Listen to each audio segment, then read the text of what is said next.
আসসালামু আলাইকুম, আশা করি সবাই ভালো আছেন। আজকে আমরা জানবো টাফনিল সম্পর্কে। টলফেনামিক অ্যাসিড নামের টাফনিল ট্যাবলেটটি মাইগ্রেনের ব্যথা, জ্বর জনিত ব্যথা নির্দেশিত। আহ, আজকে এই টাফনিল সম্পর্কে বিস্তারিত তথ্য আপনাদেরকে জানাবো।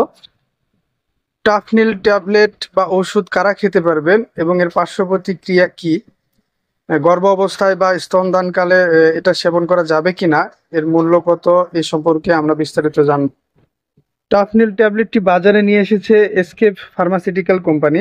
টাফনিল সব থেকে বেশি যে চিকিৎসায় ব্যবহৃত হয় তা হলো মাথা ব্যথা, মাইগ্রেন জনিত ব্যথা। আম, এই ওষুধটি বেশি কাজ করে এবং শরীরে জ্বরজনিত ব্যথার কাজ করে থাকে। চলুন এবার জেনে নেওয়া যাক টাফনিল কিভাবে খাবেন। টাফনিল ট্যাবলেটটি দিনে 2 বার সেবন করা যায়, কিন্তু এরকম ব্যথা নাশক ওষুধ সেবন করার আগে অবশ্যই ডাক্তারের পরামর্শ নেবেন। এই ওষুধটি শুধু প্রাপ্তবয়স্করাই খেতে পারবে। এবার এর সতর্কবার্তা আমরা জানবো। যাদের হার্ট, কিডনি, লিভার, আলসারের সমস্যা আছে তারা কোনোভাবে খাওয়া যাবে না। খেয়াল রাখতে হবে, টলফেনামিক ট্যাবলেট যে কোনো ফার্মেসিতে পাবেন ফার্মেসিতে পাবেন।